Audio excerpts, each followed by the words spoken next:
Hola amigos y seguidores de las redes, ¿cómo están? Hoy inauguramos este canal de YouTube, Bitácoras de Migración, con una entrevista a una inmigrante. Ella se llama Pesia Skurkowicz, vino a la Argentina con su familia y nos contó su historia para el libro Bajados del Barco y la historia de su papá, Bención Skurkowicz. Hola Pesia, buenas tardes. Hola, ¿qué tal? Buenas tardes. ¿Cómo llegó a la Argentina? ¿En qué circunstancias? Yo nací en un campo de refugiados en Alemania, en Bensheim, que era un campo de refugiados que estaba coordinado por las tropas norteamericanas. Y nací en septiembre de 1946. En febrero de 1949 pudimos embarcar en Marsella, en el barco La Florida, para poder llegar a la Argentina. ¿Y qué la lleva a contar la historia de su papá? Creo que tiene que ver con todos los inmigrantes que vinimos a la Argentina. Yo amo muchísimo la Argentina, realmente la amo muchísimo. Y creo que la Argentina nos dio todo lo que en ese momento Europa no nos podía dar, ¿no? O sea, mis dos padres son sobrevivientes de la Segunda Guerra Mundial. Sí. Mi papá, tuvo una historia media complicada porque fue tomado como prisionero de guerra polaco por los rusos, mandado a Siberia. Él vivía en Polonia. Él vivía en Vilna, que era una de las ciudades de Polonia. Cuando cuando Alemania y Rusia se dividen, Polonia, Vilna le queda a los rusos. Lo toman prisionero, lo mandan Era reclamada por Lituania. Sí, siempre fue reclamada por Lituania, pero bueno, pero en ese momento le pertenecía a Polonia. Y él, es tomado prisionero por los rusos como dice él, sin haber disparado una sola bala, y mandado a Siberia, donde estuvo 2 años en Siberia.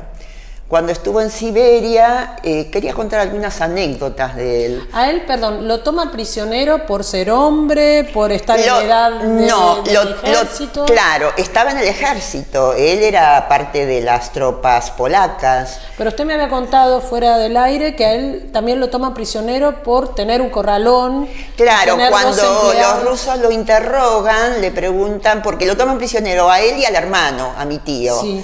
A mi tío no lo mandan a Siberia porque era empleado, pero como él tenía 2 comercios de construcción... ¿Su papá? Mi papá, le dijeron que era capitalista porque tenía empleados, y lo mandaron a Siberia. ¿Como castigo? Como castigo terminó en Siberia. Sí. Y en Siberia hubo un día... ¿Qué hacía en Siberia él? Él colocaba las vías del ferrocarril transiberiano.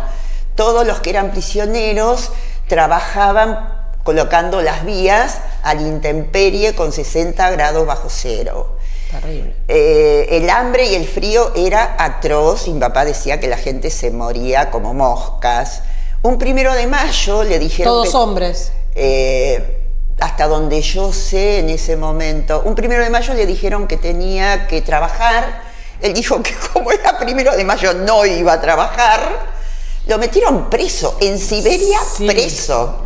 Y sindicalista tenía que ser reprimido de alguna manera. Pero lo que, digamos, él no hablaba de todo lo que pasó, pero hubo estas cuestiones puntuales que sí me contó. Y me dijo que cuando lo metieron preso, mientras estaba en la celda, acercó un dedo a otro prisionero y se asustó porque el otro prisionero le quería comer el dedo. O sea, tan terrible era la situación. Sí. Claro, y después de ahí lo mandaron a Uzbekistán, 2 semanas en un tren, viajando hasta que llegó a Uzbekistán, y en Tashkent comenzó a trabajar en una fábrica. Cuando estaba en Tashkent, conoció a mi mamá, se enamoraron, nació mi hermano en mayo del 44. ¿Su mamá era rusa? Mi mamá era rusa, sobreviviente del sitio de Leningrado. Su hermano se murió de hambre al lado de ella y ella logró que le evacuaran, y en Rusia cuando te evacuaban te mandaban a trabajar a algún lado, o sea, era piel y huesos. Una vez que estuvo un poco mejor, la mandaron a Uzbekistán a trabajar en esa fábrica como empleada administrativa. El director de la fábrica era mi tío, el hermano de mi mamá. Y mi papá, cuando nace mi hermano, en mayo del 44... Su papá entró a trabajar a esa fábrica. Sí, y termina siendo capataz. Ahí yo sí le pregunté por qué lo nombran capataz. Y él me dijo que lo nombran capataz porque consideraban que él era muy justo en las decisiones que tomaba. Entra al ejército, lo obligan a entrar al ejército y va a primera línea a luchar en el ejército. Ve a mi hermano cuando nace y después se lo llevan al frente. O sea, ¿qué fervor patriótico podía sentir alguien que era extranjero, que había sido prisionero? Era prisionero de guerra polaco. Claro, pero ¿cómo iba a defender un país que...? Lo que pasa es que era la guerra contra Alemania, era la guerra contra Alemania, y después en el ejército... Digo, para él como ser humano, ¿no? Qué terrible. Los mismos que lo apuntaban y que mataban y que en Siberia le hacían de todo con ese uniforme, son los mismos que él después termina usando ese uniforme. Claro, y cuando termina la guerra, le dan el grado de sargento y le preguntan si no quiere seguir en el ejército. Y él dijo que no quería saber nada. Claro. Te digo porque son estas contradicciones tan terribles que tienen las situaciones de guerra. Mientras estuvo en el ejército fue herido en el frente, en el muslo, él me mostró, era una bala que entró y salió, tuvo tifus, y después en una época logró, no sé cómo, trabajar como cocinero del ejército, del batallón del estaba. Hubo dos cosas que él me dijo. Pero del ejército ruso. Sí, del ejército ruso. Todavía como cocinero del ejército ruso. Sí, estuvo un tiempo como cocinero del ejército, desconozco por qué motivo. Sí me contó que una noche él estaba ahí, porque era un batallón que se iba moviendo, y que vio a una persona caminar pensativo, solo. Y ese era el general Zhukov. El general Zhukov era el que dirigía las tropas rusas. Además, él me dijo, vos fíjate que después de muchos años yo me di cuenta, que ellos fueron los primeros que entraron a Alemania. ¿Por qué? Porque Stalin había arreglado con Zhukov que Stalin quería que Zhukov sea el primero que entre a Alemania. O sea que mi papá entró con Zhukov, fueron los primeros que invadieron Alemania. Otra cosa que le pasó cuando apenas lo habían convocado en el ejército es que un día el batallón de él le dicen que se tienen que subir a unos camiones. Se suben a los camiones, los llevan a un lugar y les dicen que se tienen que sacar la ropa, que se tienen que poner ropajes largos, peluca, barba, sí. Y terminan trabajando como extras en la película Iván el Terrible de Eisenstein. En la parte que es una película histórica para Rusia, y es prisionero de guerra polaco, por eso te digo estas cosas tan locas. En la parte él trabaja como extra. Todos los extras de esa película eran soldados que iban a la guerra y que después murieron. Eso es lo que también me parece muy terrible.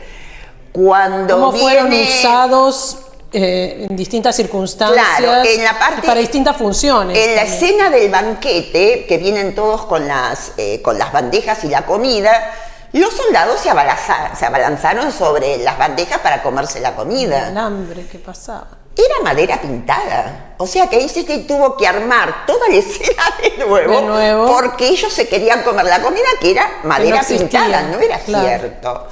Entonces, estas cosas tan locas que tiene la guerra, que de repente una persona, la otra vez lo hablábamos, más que un títere es una marioneta de todas las circunstancias que le toca vivir, ¿no? Sí. Y después termina con el grado de sargento del ejército ruso y le dicen que se quede en el ejército. Él lo que hace, logra que le den un permiso para ir a buscar a sus familiares a Vilna. Y con ese permiso pueden salir los tres. Y una vez que salieron, ahí deciden no volver a Rusia y ahí es cuando se van a Alemania y se van a este campo de refugiados, ¿no? Con toda la familia, con su mamá. Mi hermano, ellos tres, nada más. Yo todavía no había nacido. No había nacido. Usted nació en el campo de refugiados. En el campo de refugiados en el año 1946. Ahora, charlando fuera del aire, analizando todas las vivencias de su papá en la guerra, decíamos que, bueno, a mí me hacía acordar a un voluntario extranjero que fue argentino, que fue a pelear desde acá a la Guerra Civil Española en las brigadas internacionales, que fue un entrevistado en mi primer libro de 4 historias de anarquistas, y él me decía, yo le pregunté en un momento si él se sentía protagonista de la historia, y él me dijo, más que protagonista, creo que fui un juguete de la historia. Entonces vemos como esta paradoja, ¿no? Protagonista y juguete a la vez, las dos cosas. Porque además, al principio eran tus enemigos que te iban a matar, que querían destruirte, y después te incorporan a su ejército. Te incorporan y te ensalzan con grados. Es muy loco, sí, todo, sí. Es muy loco, ¿no? Por eso yo lo cuento, porque son esas pequeñas anécdotas de los millones de soldados que lucharon, algunos sobrevivieron y otros murieron, que cada uno tiene sus historias. Yo tengo esta historia porque mi papá me la relató, pero mi papá no hablaba ni de Siberia, no hablaba de Vilna, no contaba, de Uzbekistán tampoco contaba mucho, o sea, contaba los hechos más traumáticos, quizás. Más traumáticos, o estas anécdotas que la termina contando.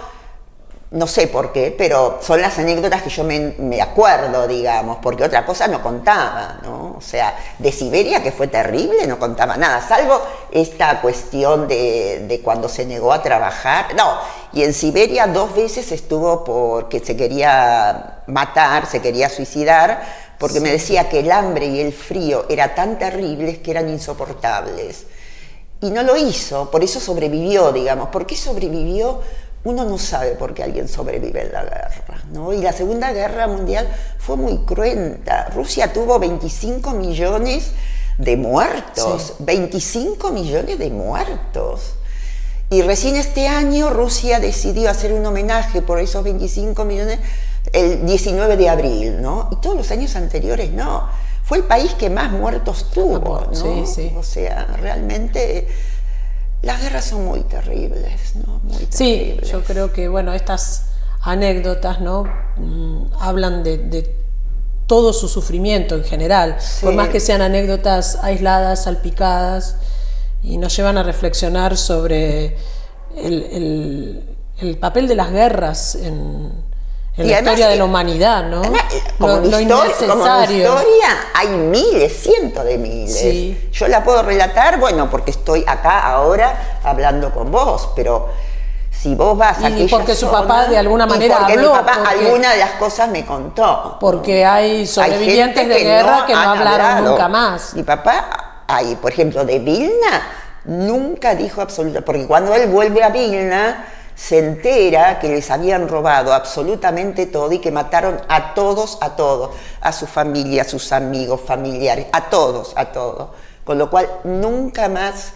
Y otra cosa también que pasó es que Alemania daba indemnización de guerra a los descendientes de judíos que sus padres habían muerto.